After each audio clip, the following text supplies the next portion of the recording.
Memories of a retired policeman. I'm an old man now. My hair is white and my hands are weak. I have seen many things in my life, some good but worst. Life is not fair. I think about this every day. When I was young, I was a policeman and I loved my job. Every day, I caught bad people and made the city safe. I was proud of my work because I believed in justice. My life was simple and my days were always the same. I woke up early, worked hard, and went home late. I never thought about change and I never expected surprises. But one night, everything changed. That night, I met a thief and my life was never the same again. It was a cold night and the streets were empty. The city was quiet and the only sound was the wind. My partner and I sat in our police car watching a big house. We had information that a thief was inside. This was not an ordinary thief. She was smart, fast, and very dangerous. We had to catch her before she escaped. We waited in silence, watching the dark windows. Then suddenly the door opened and she ran out. She moved like a shadow, quick and light. She wore black clothes and her dark hair flowed behind her. She looked back and saw us, but she did not stop. Instead, she smiled, then disappeared into the night. I jumped out of the car and ran after her. My partner called for backup, but I did not wait. My heart was pounding and my breath was heavy. I had caught many thieves before, but this was different. She was different. She ran through narrow streets, turning left and right. She jumped over fences and climbed walls with ease. She knew the city well, and she was not afraid. I followed her, pushing myself to go faster. Every time I got close, she moved away again. It was like a game, and she was winning. I had never chased someone like this before. She was not just running. She was challenging me. Finally, she stopped in a small alley. The walls were high, and there was no way out. She turned to face me, breathing hard. I held up my gun, but she did not look afraid. Her big brown eyes stared into mine, and she smiled again. It was not the smile of a thief. It was something else. I had seen fear, anger, and sadness before, but never this. This was calm, almost playful. I took a step closer, and she raised her hands. "You caught me," she said. Her voice was soft but strong. I did not expect her to speak first. Most thieves ran, fought, or begged, but she stood there waiting. I put my gun away and took out my handcuffs. I had to arrest her. That was my job. But for the first time in my life, I hesitated. Something about her made me stop. I did not know what it was, but I felt it. She was not just a thief. She was something more. My hand shook for a second, and she noticed. She tilted her head, watching me closely. "Are you sure you want to do this?" she asked. Her words surprised me. I had arrested many criminals before, but no one had ever asked me that. I did not answer right away. The cold wind blew through the alley, and everything was quiet. I looked at her, and she looked at me. In that moment, something changed inside me. I was a policeman, and she was a thief, but for the first time I was not sure what was right or wrong, and that scared me more than anything else. I stood there holding the handcuffs, but I did not move. The woman looked at me, waiting. The alley was dark, and the city was silent. My heart was still beating fast from the chase. I had caught many thieves before, but this time felt different. There was something about her that made me stop. I tried to ignore it. I had a job to do. I had to arrest her, but my hands did not move. I did not understand why. She took a small step closer, and I tensed. I expected her to run or fight, but she didn't either. Instead, she smiled again. That same strange smile. "You don't want to do this," she said softly. Her voice was calm, almost gentle. I felt my chest tighten. Of course I wanted to do this. This was my job. I was a policeman. I always did the right thing, but at that moment I was not so sure. She tilted her head and watched me. Her dark eyes studied my face, looking for something. "Oh, you're different," she said. I frowned. I did not understand what she meant. "Most policemen don't think," she continued. "They may only follow orders. But you're thinking." Her words made me uneasy. She was playing with my mind. I had to stop listening. I had to arrest her and take her to the station. But still I stood there, frozen. The wind blew through the alley, cold against my skin. The city lights flickered in the distance. Time felt slow. My radio made a small noise, and my partner's voice came through. "Did you catch her?" he asked. I took a deep breath. This was my chance to end it. I could answer, call for backup, and take her in, but I did not press the button. I hesitated. The thief noticed. Her eyes shined with curiosity. "You don't want to arrest me," she said again. "Something is stopping you." I shook my head. "That's not true," I said quickly. My voice was firm, but inside I was not so sure. She laughed softly, shaking her head. "Oh, you can lie to yourself, officer," she said. "But I can see the truth." Her confidence annoyed me, but it also fascinated me. She was not afraid. She was not angry. She was calm, almost like she had already won. I finally took a step forward, breaking the moment. "Turn around," I ordered. My voice was strong again. I had to do this. I could not let a thief change me.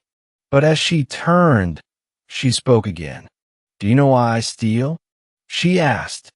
I did not answer. I did not care. Criminals always had excuses, but she continued anyway. "When I steal from the rich," she said, "from those who take too much. I help people who have nothing." I felt something in my chest, a small doubt. Was she telling the truth? I did not know. I did not want to know. I had to focus. I reached for her hands to put on the cuffs, but she moved fast. In one quick motion, she slipped away, stepping back. She was not running. She was testing me. She wanted to see what I would do next. And to my own surprise, I did nothing. I just stood there, watching her disappear into the night. The alley was empty again. Only the cold wind remained. I clenched my fists, angry at myself. I had let her go. I did not know why, but I had. My partner's voice came through the radio again. "Did you catch her?" he asked. I took a deep breath, still staring at the dark ST. Ahead. Then, after a long pause, I pressed the button and answered. "Oh no, she got away." I sat in my car, staring at the empty street. The night was quiet again, but my mind was not. I had let her go. A thief, a criminal. That was not who I was. I always did my job. I always caught the bad guys, but tonight something was different. She was different, and that scared me. My partner sat beside me talking on the radio. He was angry that she escaped. I barely listened. My thoughts were somewhere else. The next day, I could not focus. I walked through the police station, but my mind was still in that alley. My hands still felt the cold air. My ears still heard her voice. "You don't want to do this," she had said, and maybe she was right.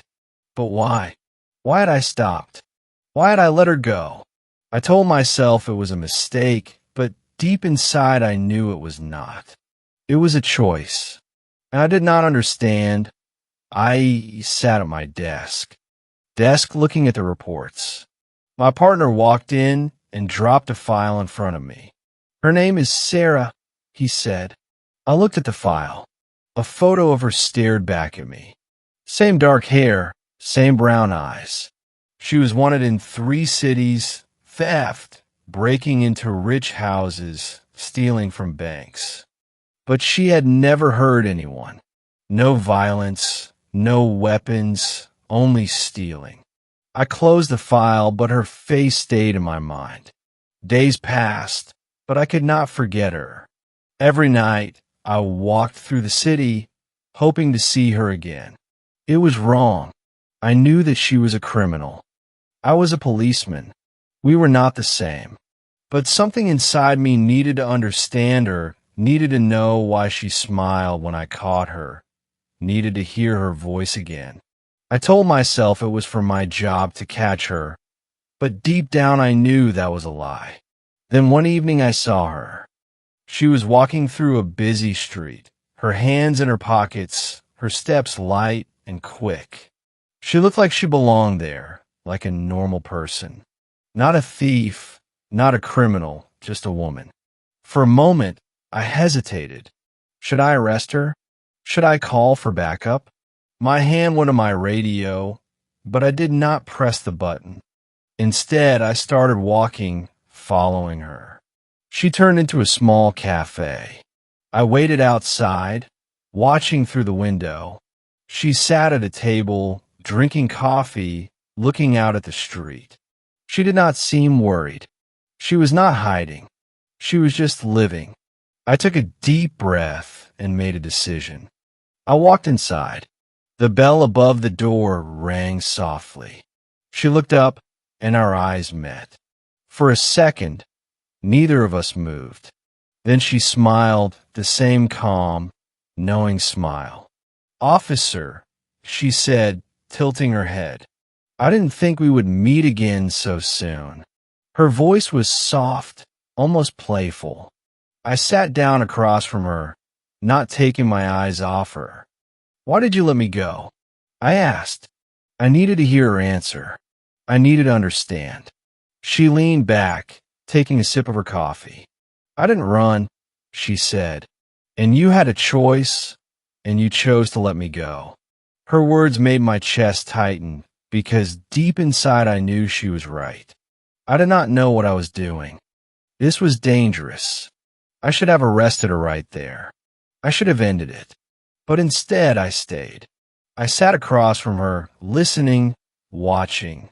And in that moment, I realized something that scared me more than anything else. I did not want to catch her. I wanted to know her. I sat across from her, my hands on the table, my mind full of questions. The cafe was quiet, filled with the soft sound of people talking and cups clinking, as Sarah held her coffee cup, calm as always. She was not afraid. She was not nervous. She looked at me like she already knew what I was thinking, and maybe she did. I had spent days searching for answers, but now that I was here, I did not know what to say. "You won't understand me?" she said, breaking the silence. Her voice was soft but full of confidence. "That's why you're here." I frowned. "I'm here because you're a criminal," I said. "I should arrest you." But even as I spoke, the words felt weak. She tilted her head, studying my face. "Then why haven't you?" she asked. I had no answer. My fingers tapped against the table. I wanted to believe I was in control, but deep down I knew I wasn't. She leaned forward slightly, lowering her voice. "And I steal because the world is unfair," she said. "It's rich men take everything and poor people have nothing. So I take from the rich and give to those who need it." Her words surprised me. I had seen thieves before, greedy, selfish, only thinking of themselves. But she spoke with passion, with belief. Did she really think she was doing something right? Or was it just another trick? I shook my head. Stealing is still a crime, I said firmly, no matter the reason. Sarah smiled as if she expected my answer, and yet she said, "Oh, you let me go that night." Her words sent a strange feeling through me. She was right. I had let her go, and now, instead of arresting her, I was sitting here listening to her. A small part of me knew I was already losing this battle. The waiter came and placed a cup of coffee in front of me. I had not ordered it, but Sarah had. "Drink," she said. "You look tired." I hesitated, then picked up the cup. The warmth felt good in my hands. I took a sip, my eyes never leaving hers. "What do you want from me?" I asked. Sarah chuckled. "Oh, I should be asking you that," she said. "You're the one who followed me here." She was playing with me again, twisting the truth. And the worst part was she was right. For a long moment, we sat in silence. Outside, the city moved on. People walking, cars passing, life continuing. But inside this small cafe, it felt like time had stopped. I was a policeman. She was a thief. We were supposed to be enemies. And yet here we were, sitting together, sharing coffee. I knew I had to make a choice. Walk away now, or finish what I started. Finally, Sarah stood up. She placed some money on the table and looked down at me. "You have a decision to make, officer," she said. "Catch me, or let me go again." Her voice was soft, almost kind. Then, without waiting for an answer, she turned and walked toward the door. My heart pounded as I watched her go. Every part of me screamed to get up, to arrest her, to do my job. But I did not move. I just sat there, watching her disappear into the street. I stared at the empty chair in front of me, my hands still warm from the coffee cup. I had let her go again, and this time I did not even try to stop her. I did not see Sarah for weeks, but I thought about her every day. I told myself it was over, that she was just another criminal, but I knew that was a lie. Something about her stayed with me. The way she looked at me, the way she spoke, the way she smiled. Even when she was caught, I patrolled the city pretending to be the same policeman I had always been. But inside I felt different. And then one night, she found me again. I was walking alone after my shift when I saw her. She stood in the shadows of an old building, waiting. My heart pounded as I stepped closer. "You should not be here," I said, my voice firm but quiet. Sarah only smiled. "And yet here I am," she said. She took a step forward, her eyes locked on mine. "Tell me, officer, if you had to choose between what is right and what feels right, what would you do?" I had no answer. She watched me, waiting, but I stayed silent.